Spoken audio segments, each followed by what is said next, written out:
नमस्कार, मैं हृदय कुमार प्रीत बिहार जाति आधारित गणना में लगे हुए सभी कर्मियों के लिए उनके कुछ ज्वलंत प्रश्नों के हल सहित उपस्थित हूँ। पहला प्रश्न कि नजरी नक्शा किससे बनेगा, कलम से या पेंसिल से? तो जी हाँ, नजरी नक्शा को स्केच पेंसिल से कर लीजिए और फाइनल टच जो है वो कलम से दीजिए, अर्थात नजरी नक्शा फाइनल आपका कलम से ही बनेगा।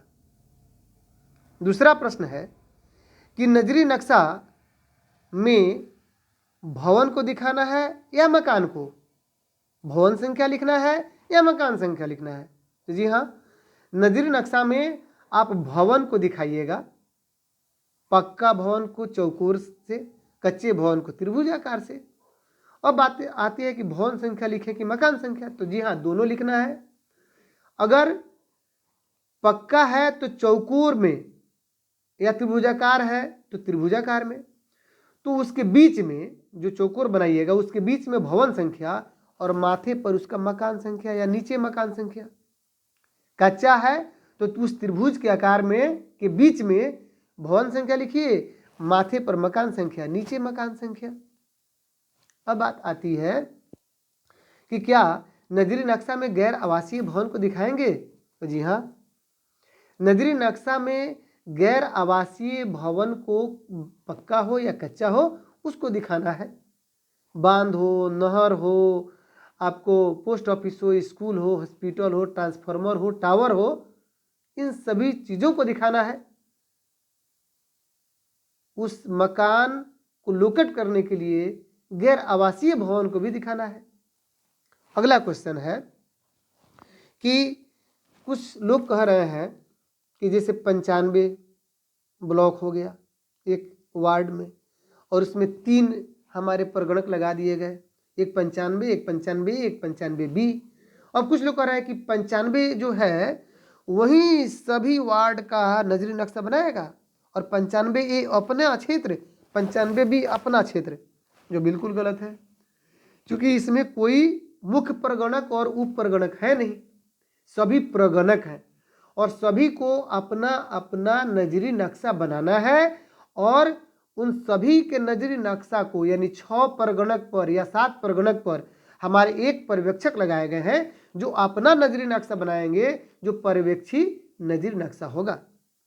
अर्थात जो भी नजरी नक्शा बनेगा वह पेंसिल से पहले स्केच कर लीजिए और कलम से फाइनल बनेगा काले बॉल पॉइंट कलम से।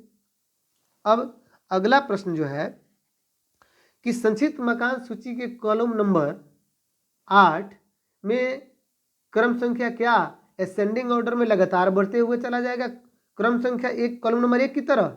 बिल्कुल नहीं।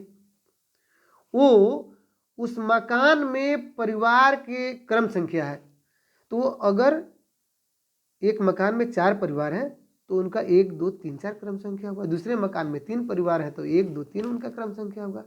अब बात आ रही है कि वो क्रम संख्या भवन के आलोक में या मकान के आलोक में? तो ही मैंने कहा कि मकान में। अर्थात एक भवन में अगर 2 मकान हो, एक मकान में 4 हो और दूसरे मकान में 3 परिवार हो तो 7 हो गए एक भवन में, तो हम 1 2 3 4 5 6 7 नहीं लिखेंगे, हम मकान के आलोक में लिखेंगे, भवन के आलोक में नहीं। अर्थात पहले वाले मकान में हमारा 4 परिवार है तो 1 2 3 4 और दूसरे वाले मकान में हमारा 3 परिवार है तो 1 2 3। अब एक और सवाल आ रहा है कि जो संक्षिप्त मकान सूची है उसका भाग 1 है और 1 का सबसे ऊपर वाला जो पृष्ठ है, ऊपर सबसे ऊपर, उसमें नीचे लिखा हुआ है कि परिवार संख्या इतना से इतना तक, डैश से डैश तक। तो वो उसी परिस्थिति में भरना है कि एक वार्ड को 2 भागों में नहीं बांटा गया हो तो नहीं भरना है, लेकिन एक वार्ड को अगर 2 भागों में बांट दिया गया है या 3 भागों में बांटा गया है, उसी परिस्थिति में उस को भरना है। वो संगतता विवरण है और क्या लिखा हुआ है मैं पढ़ के बता रहा हूँ कि 2 या 2 से अधिक गणना ब्लॉकों में विभक्त वार्ड के मामलों में भरा जाने वाला संगतता विवरण। अब उसमें लिखा है गणना ऑब्लिक उपगणना ब्लॉक की संख्या।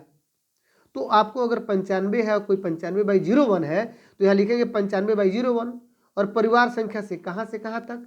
तो सब परिवार संख्या 1 से शुरू हो रहा है और 1 से लेकर अगर 55 पर खत्म हुआ था 55 तक, 75 तक खत्म हुआ था 75 तक। चलिए, अब कुछ लोग कह रहे हैं कि ये परिवार संख्या तो गिनना पड़ेगा। अरे भाई, गिनने की क्या जरूरत है? आपका कॉलम नंबर जो 1 है, जो क्रम संख्या चल रही है, वो परिवार की ही तो क्रम संख्या चल रही है। जहां अंत हुआ वहीं उसका पूरे परिवार की संख्या निकल गई। तो चलिए, अच्छा लगा हो तो आप शेयर कीजिए, कमेंट कीजिए और यूट्यूब चैनल को सब्सक्राइब कीजिए, फेसबुक पर फॉलो कीजिए। बहुत बहुत धन्यवाद। शुभ रात्रि।